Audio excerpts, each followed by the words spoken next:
సంచులు తీసుకో ఫస్ట్ కిందకి పోయి అంగడి కాకుండా సంచులు కనిపిస్తాలే వేసుకొచ్చినాము 80 బస్తాలు వేసుకొచ్చారు మీరు. సరిగ్గా గిట్టుబాటు ధర లేదు.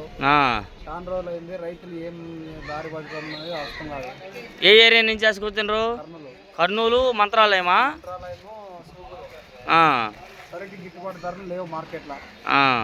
చాలా రోజుల నుంచి దిగుబడి చూస్తే ఇప్పుడు ఉండే రేట్లకి మేము ఎకరాకి అక్కడే ₹1,00,000 పైన ఖర్చు చేసినాం, 1,50,000 దాకా. ఇప్పుడు మిరకాయలన్నీ అమ్ముకున్నా కూడా 1,50,000 వచ్చేది కష్టం అండి.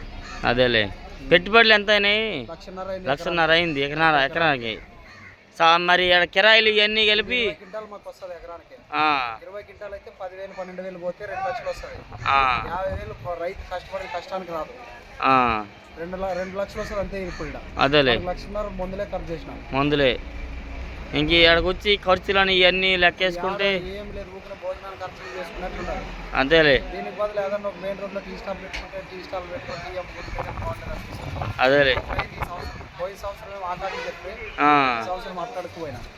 దీన్ని బట్టి మీరు ఏమనుకున్నారు? రాజకీయం ప్రాబ్లం అనుకుంటున్నారా, లేకపోతే మన దరిద్రం కొలిది ఇలా వచ్చింది అనుకుంటున్నారా?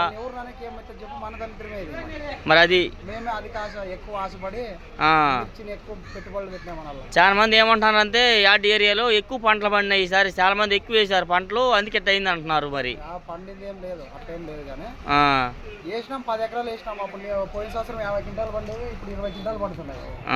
50 క్వింటాలు పండింటే మాకు ఇదే రేటు ఉన్నాయి, సరిపోయేది. అదేలే, అధికంగా పెట్టుబడులు పెట్టినా ఇప్పుడు 25 క్వింటాల కంటే ఎక్కువ రావట్లేదు. ఓసారి మా ఊర్లో ఏం చేస్తున్నారంటే ఈ వాన లేక మందు కొట్టి మళ్ళీ నీళ్లు కొడుతున్నాం క్లీన్ చేసేకి. అట్లా కూడా చేసినా కూడా ఏం ప్రయోజనం లేదు సార్. అదేలే, 2 రేట్లను బేస్ చేసుకొని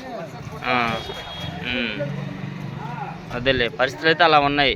దీన్ని బట్టి మనం ఎవరో మేము చేసేది అయితే ఏం లేదు. తగినంత 1 ఎకరా 2 ఎకరాలు పెట్టుకోవాలి. ఇంకా అందరూ అదే అంటున్నారు. యాడ్లో 2 ఎకరాలు వేసిన వాళ్ళు 5 ఎకరాలు వేసిండ్రు అని అంటున్నారు. 2 ఎకరాలు వేసిండ్రు అయితే 5 ఎకరాలు వేసిండు ఈ ఏడాది, అందుకే ఎట్ట అయింది అని అంటున్నారు కొంతమంది అయితే. కానీ కొంతమందికి పండలేదు కదా, కొంతమందికి పండలేనప్పుడు కవర్ కావాలి కదా. అదేలే, ఏం కాదు. తర్వాత గిట్టుబాటు ధర 25,000 ఉంటే సరిపోయేది మాకు. 20-25,000 ఉంటే చాలు. ఇంకా ఇప్పుడు ఏంటంటే లెక్క అయితే అందరూ సరుకు లేదని అంటా వచ్చారు. సంక్రాంతి నుంచి అదే మాట అన్నారు.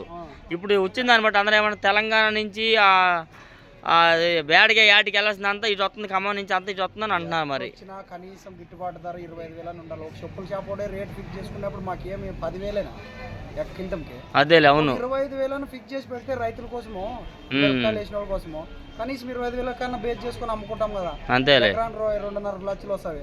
అదేలే, 20 క్వింటాలు అంటే అంతే. 10 క్వింటాలు 12 క్వింటాలు దిగుబడి అయినా డ్యామేజ్ పోయినా 2.5-3 లక్షలు వస్తాయి. అదేలే, 1,00,000 పెడితే 1,00,000 అని మిగులుతుంది మాకు. అదేలే, అది కాకుండా 10,000 5,000 అంటే కనీసం వేసుకొచ్చి కూడా ఇబ్బంది, అంత ఇబ్బంది. అదేలే, చూస్తున్నారుగా మన కర్నూలు జిల్లా మంత్రాలయం నుంచి వచ్చారు మనం ఇచ్చేట్లోకి రైతు సోదరులు. రేట్లు లేక ఎంత ఇబ్బంది పడుతున్నారు, రేటు గిట్టుబాటు లేక వాళ్ళ పెట్టుబడులకు కూడా రాకుండా ఈ విధంగా ఉందని చెప్పి చాలా బాధపడుతున్నారు. దీన్ని బట్టి ఎవరు ఖండించేది ఏం లేదు, ఎవరేం చేసేలేదు. మన దీని కొలిది ఇలా వచ్చింది అనుకోవడమే. దీన్ని బట్టి మీకు నచ్చితే ఒక like and subscribe and share my channel కోసం ఫ్రెండ్స్. Okay, thank you.